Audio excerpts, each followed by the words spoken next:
pagi, salam sejahtera buat kita semuanya. Kali ini kita lanjutkan pembelajaran biologi masih sekitar penyimpangan semu hukum Mendel, namun bagian yang ketiga. Sebelumnya sudah kita ulas bagaimana penyimpangan semu hukum Mendel 1 dan 2. Artinya bahwa persilangan itu tidak selalu mengikuti aturan-aturan yang diungkapkan oleh hukum Mendel. Ternyata penurunan sifat tersebut ada yang menyimpang, namun penyimpangannya tidak terlalu jauh berbeda, tetap menerapkan konsep hukum Mendel. Nah, sekarang kita teruskan apa-apa sajakah yang termasuk penyimpangan semu hukum Mendel berikutnya. Yang pertama adalah tautan atau linkage. Linkage ini adalah suatu peristiwa dua gen atau lebih yang terletak pada kromosom yang sama dan tidak dapat memisah secara bebas saat meiosis seperti yang diungkapkan oleh si Mendel. Kalau Mendel menyatakan bahwa gen tersebut terpisah pada kromosom yang berbeda sehingga memungkinkan pengelompokan gen secara bebas. Namun jika ada tautan, hal ini tidak terjadi. Nah, dalam tautan ini dapat terjadi yang pertama ada tautan autosomal yang artinya gen-gen tertaut pada kromosom tubuh. Ingat kembali apa itu kromosom tubuh, itulah yang dimaksud dengan istilah autosom. Pertama kali diungkapkan oleh Thomas Han Morgan pada lalat buah. Lalat buah ini dikenal dengan bahasa latinnya Drosophila melanogaster. Timbul pertanyaan, mengapa Thomas Han Morgan mengambil sampelnya adalah lalat buah? Tentu kita ingin tahu apa alasannya. Adalah pertama, lalat buah ini mudah dipelihara dan dibiakkan. Dengan media fermentasi seperti kulit pisang, hal yang cocok untuk lalat buah bertambah banyak lewat proses perkembangbiakan. Siklus hidupnya 10-14 hari, tidak terlalu lama, sehingga gampang melihat bagaimana percobaan kalau dilakukan secara berulang-ulang. Lalu keturunannya cukup banyak, kenapa? Karena bertelur 50-70 butir per hari.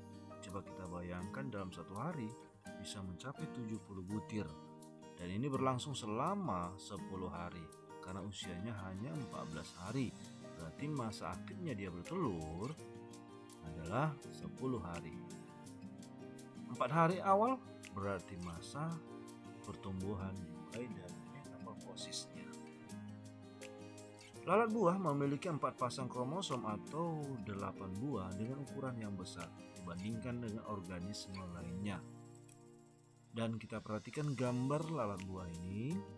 Ini lalat buah jantan, lalat buah betina. Nah, kita lihat di manakah perbedaannya? Terlihat pada kromosom seksnya. Untuk jantan, kromosom Y-nya tampil bentuknya seperti ada kaitnya. Sedangkan yang betina adalah memiliki kromosom X seperti tongkat. Nah, sekarang kita perhatikan bagaimana percobaan yang diungkapkan oleh si Thomas Morgan.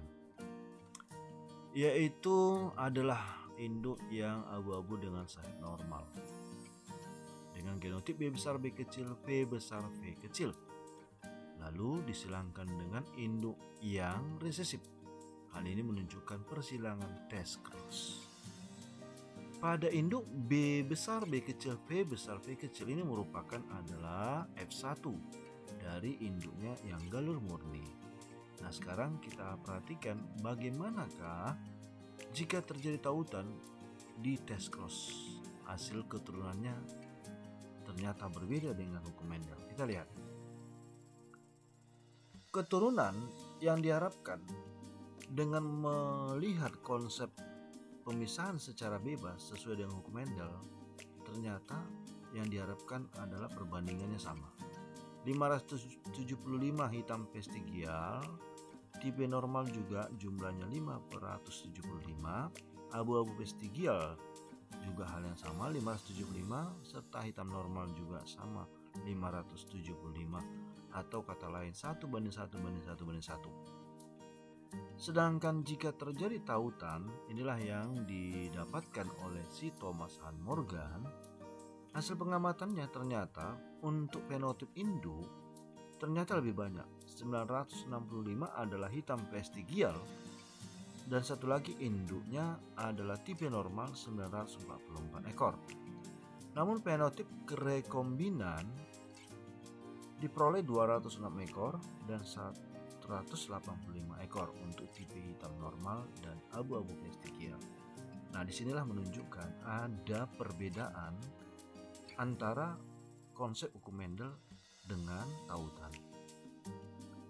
Nah, di sini menggambarkan bahwa frekuensi untuk gamet induk ternyata masih lebih besar daripada frekuensi gamet rekombinan. Nah, sekarang kita lihat bagaimana bentuk persilangan yang telah mengalami tautan tapi untuk tanaman ercis.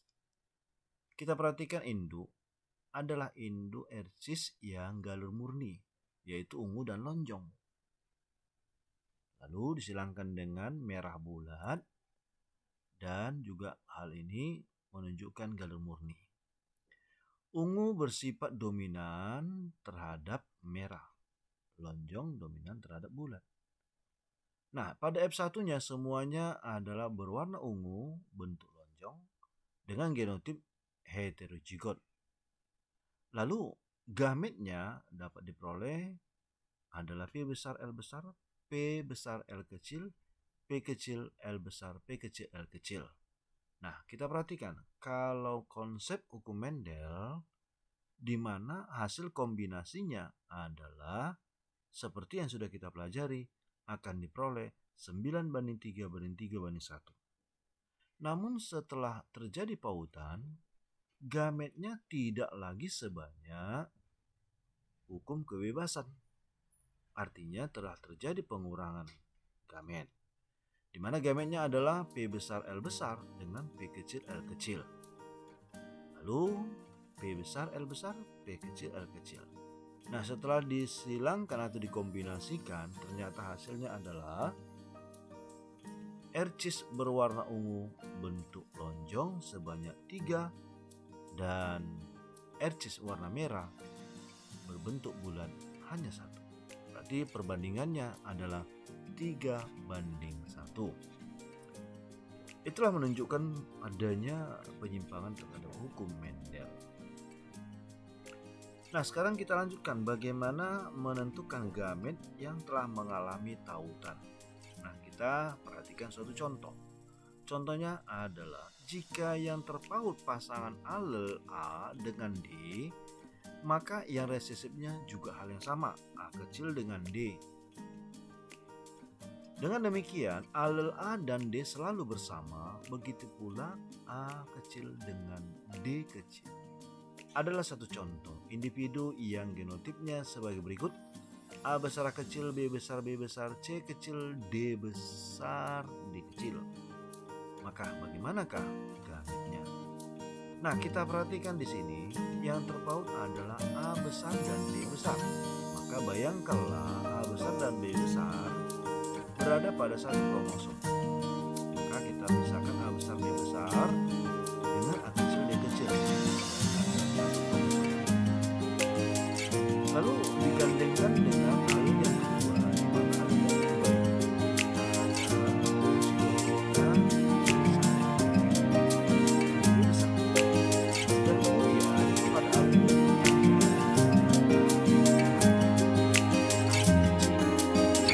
yang sifat homozigot.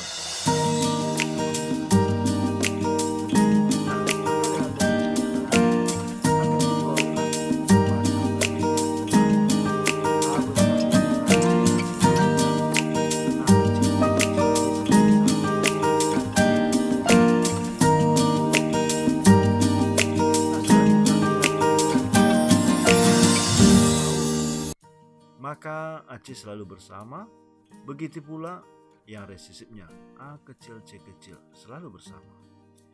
Kita lihat suatu contoh, adalah individu A besar A kecil, B besar B kecil, C besar C kecil. Lalu bagaimanakah macam gametnya? Dengan prinsip sistem Garpu, maka ikatlah A besar C besar. Artinya kita bayangkan dalam satu kromosom, begitu juga ada resesifnya.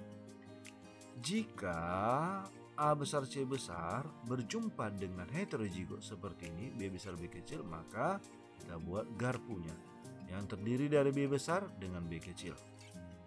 Lalu hal yang sama juga pada resesifnya, dilakukan pengelompokan gen dengan cara pemisahan gen secara bebas, akan diperolehlah B besar B kecil sehingga diperoleh gametnya ada 4 macam. Seperti inilah gametnya. Dari konsep ini tetap menerapkan hukum Mendel. Nah, yang kedua kita lanjutkan yaitu tautan seks atau sex linkage. Artinya gen-gen yang terletak pada kromosom seks. Dan ini juga diungkapkan oleh si Thomas Morgan pada lalat buah, yaitu Drosophila melanogaster. Nah, sifat yang diamatinya adalah sifat mata merah yang mana dominan terhadap mata putih. Dan ternyata dari hasil persilangan yang dia peroleh, dia memberikan kesimpulan bahwa mata merah tertaut pada kromosom X. Sekarang kita perhatikan bentuk persilangan lalat buah adalah lalat buah yang betina merah disilangkan dengan jantan putih, di mana genotip dari betina mata merah adalah X besar dengan X besar dan dilambangkan dengan ada tautan M besar menyatakan kromosom X terdapat tautan mata merah yang bersifat homozigot dominan. Lalu untuk lalat jantan putih, dia adalah memiliki kromosom X besar dan terdapat tautan kecil menyatakan resesif mata putih. Nah, gametnya adalah X besar M besar, lalu untuk yang jantan X besar M kecil dan Y. Nah, ternyata pada hasil F1-nya yaitu betina mata merah dan jantan mata merah. Artinya pada F1 tidak diperoleh jantan bermata putih dan juga betina bermata putih. Namun setelah disilangkan kembali sesamanya F1, maka akan diperolehlah pada F2-nya yaitu betina bermata merah 50% dan jantan putih juga 50%.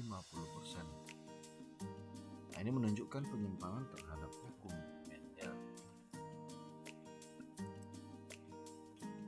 Nah, kita lanjutkan bagaimana dengan pindah silang atau crossing over. Crossing over ini terjadi pada saat pembelahan sel secara meiosis, yaitu berarti pada saat pembentukan gamet, di mana pindah silang ini bertukarnya gen-gen antar suatu kromosom dengan kromosom lain yang sehomolog maupun non-homolog. Terjadi pada gen-gen yang telah tertaut di dalam satu kromosom. Semakin jauh ya, letaknya, makin besar pindah silang. Dalam arti semakin jauh jarak gen dalam satu kromosom memungkinkan terjadi pindah silang. Semakin dekat, maka kecil kemungkinan untuk berpindah silang. Nah, kita perhatikan gambaran pengertiannya. Inilah kromosom homolog. Duplikasi kromosom homolog yang hal yang sama, duplikasi kromosom homolog yang berwarna pink. Dan warna ini menyatakan masing-masing kromosom homolog. Sedangkan yang satu warna adalah duplikasinya atau disebut dengan kromosom sister. Nah, pada saat pakitan kromosom homolog, kromosom sister cenderung berjauhan. Nah, ini memungkinkan terjadi suatu kiasma atau pelekatan antara kromosom yang berbeda dan memungkinkan terjadi pemutusan dan terjadilah perpindahan segmen kromosom. Maka hasilnya akan diperoleh sebagai berikut. Inilah merupakan gamet yang mirip induknya, dan inilah merupakan rekombinan A besar B kecil gabung dari kromosom homolog yang lain. Nah, ini juga A kecil B besar, lalu kromosom induknya A kecil B kecil. Maka kesimpulannya, gametnya ini ada gamet induk yaitu A besar B besar dan A kecil B kecil, sedangkan gamet rekombinan adalah gabungan dari atau kombinasi dari gamet induknya A besar B kecil, A kecil B besar. Nah, sekarang kita lihat bentuk persilangan antara lalat buah abu-abu sayap panjang disilangkan warna hitam sayap pendek, di mana abu-abu sayap panjang memiliki kromosom G besar L besar berada pada satu kromosom, begitu juga dengan alelnya yang resesif. Untuk hitam sayap pendek berarti G kecil L kecil berada pada kromosom yang sama dalam kondisi homozigo resesif. Berarti bentuk persilangan ini adalah test cross.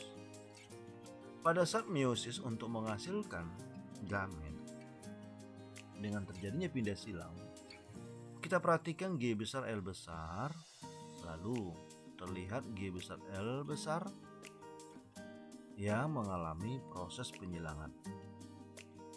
Begitu juga dengan G kecil L kecil, juga menunjukkan ada sentuhan atau ada pertemuan yang memungkinkan terjadi pemutusan di titik pertemuannya.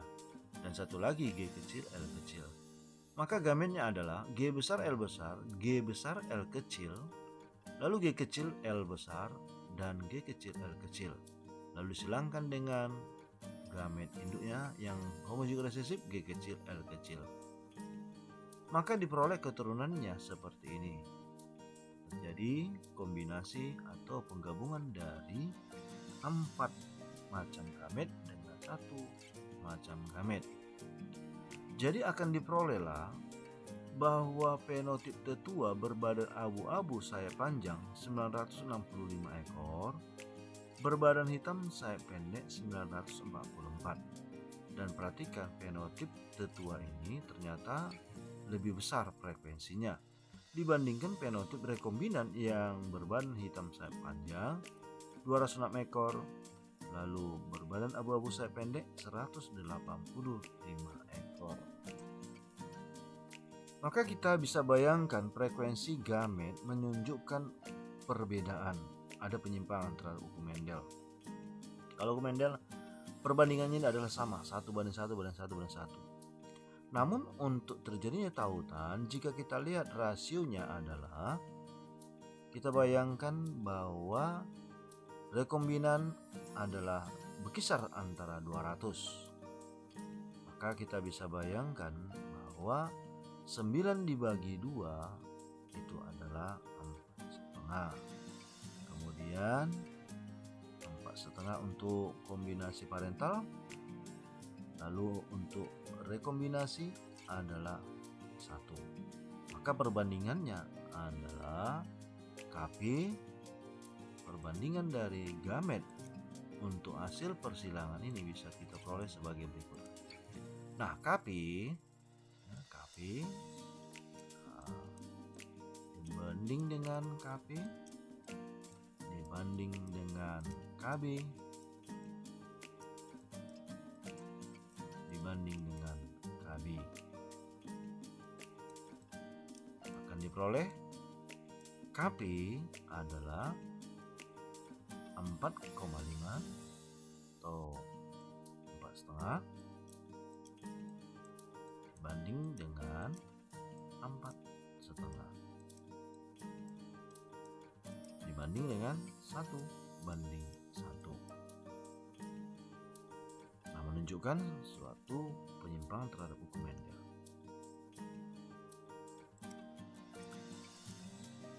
Kita lanjutkan.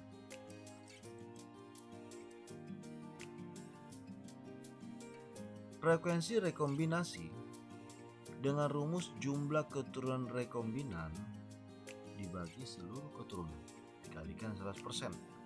Maka dari angka ini 206 ditambah dengan 185 dibagi secara keseluruhan, maka diperolehlah 391 dibagi 2300 dikali 100%, maka nilai pindah silang atau frekuensi rekombinan 17%. Nah, ada suatu bentuk contoh soal di mana bentuk soalnya ini adalah individu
Oke, kita lanjutkan yang berikutnya, yaitu gagal berpisah atau non-disjunction.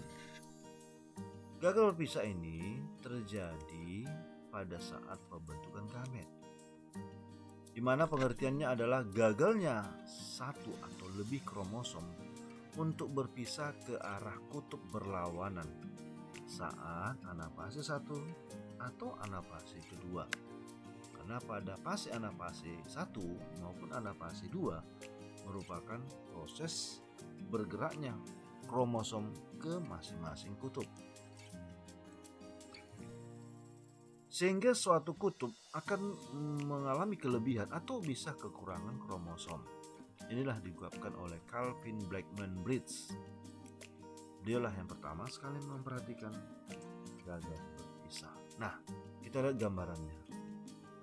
Perhatikan gambar pembelahan meiosis di mana terjadi non-disjunction, yaitu pada meiosis 1 dan meiosis 2. Nah, kita lihat di sebelah kiri, yaitu non-disjunction saat meiosis 1. Saat meiosis 1 di mana terjadi pemisahan kromosom secara normal, tampak gambar dari atas.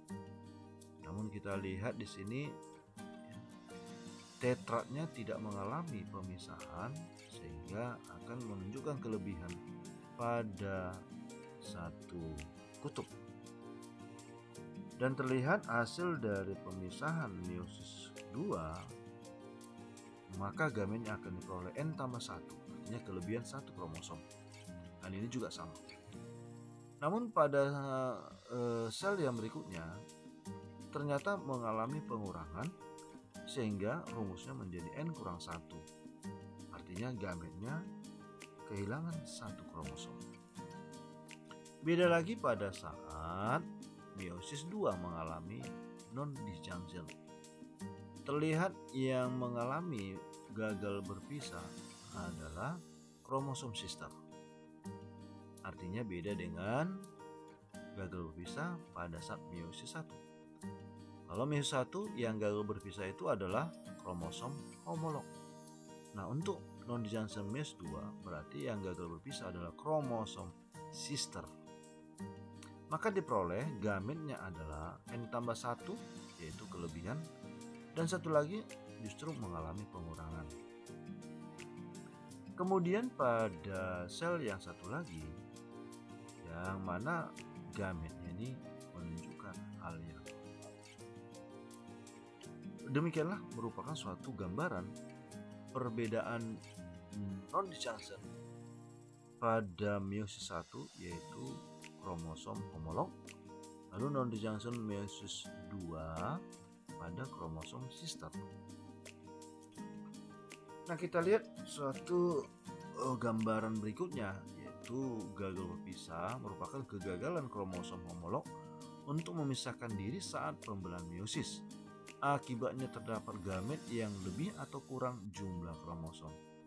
Nah, kita perhatikan suatu contoh persilangan antara Drosophila melanogaster, di mana lalat betina mengalami gagal berpisah. Lalat betina yang mengalami gagal berpisah membentuk 3 macam kemungkinan gamet, yaitu X, lalu XX, dan 0. Bila lalat jantan yang mengalami gagal berpisah, kemungkinan gametnya adalah X, Y, XX, dan YY, serta 0. Nah, inilah merupakan bagian persilangannya. Jika XY dan XX yang mengalami gagal berpisah, maka gametnya adalah untuk yang jantan XY. Namun untuk betina yang gagal berpisah adalah X, kemudian XX, dan 0.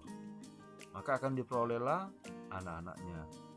Yang double X adalah betina normal, XY jantan normal, triple X betina super atau biasanya mati. Sedangkan XXY betina fertil. Lalu X0 adalah jantan steril, Y0 adalah jantan letal atau kematian. Maka kesimpulan gamet hasil gagal berpisah pada betina ada 3 macam, X, lalu XX, dan 0. Sedangkan untuk yang jantan X, Y, XX, YY, serta 0. Nah, sekarang bagaimanakah gagal berpisah pada manusia? Kita perhatikan di sini bahwa jika X dan Y bertemu, maka merupakan pria normal. Jika X dan X, maka muncullah wanita normal juga. Namun jika laki-laki mengalami gagal berpisah XY bertemu dengan ovum yang normal, maka muncullah XXY, inilah disebut dengan sindrom Klinefelter. Lalu ada sperma yang mengalami gagal berpisah juga, yaitu YY dengan bertemu dengan ovum yang normal, maka muncullah XYY, ini disebut dengan sindrom Jacobs. Lalu ada sperma yang juga mengalami gagal berpisah XX bertemu dengan ovum normal, maka muncul anaknya yaitu triple X, ini disebut dengan sindrom wanita super. Lalu jika sperma yang mengalami gagal berpisah, artinya 0, tidak ada kromosom seks, bertemu dengan ovum normal, maka muncullah X yang kekurangan 1 kromosom, maka ini disebut dengan sindrom Turner. Nah, yang terakhir adalah determinasi seks. Apa itu? Penentuan jenis kelamin yang ditentukan oleh kromosom seks atau gonosom, diperoleh dari induknya.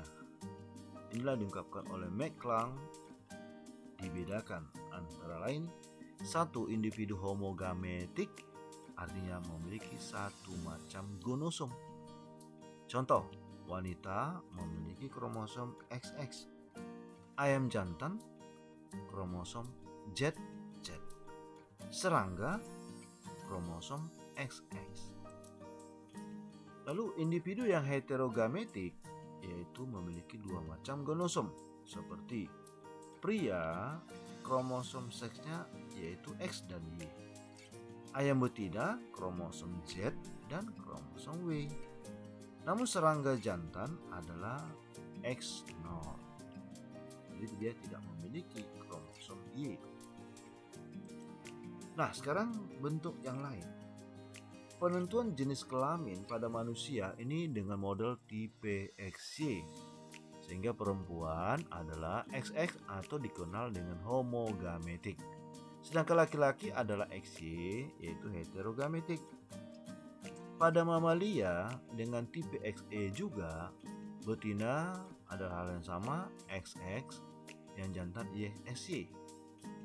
Namun pada serangga, yaitu Orthoptera dan Heteroptera seperti belalang, dia tidak mempunyai kromosom Y. Makanya betina adalah XX dan jantannya adalah X0, menyatakan dia tidak memiliki kromosom Y. Pada ikan, reptil, dan burung, dia dikenal dengan tipe ZW.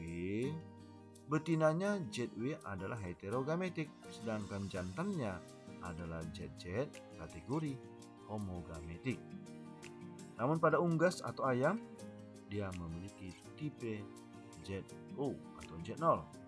Yang betina adalah ZO, sedangkan jantan adalah double Z. Nah, inilah merupakan determinasi seks. Demikianlah penjelasan atau pembahasan maupun pembelajaran tentang penyimpangan semu hukum Mendel bagian yang ketiga. Semoga pembelajaran ini bisa berguna bagi kita semuanya. Terima kasih.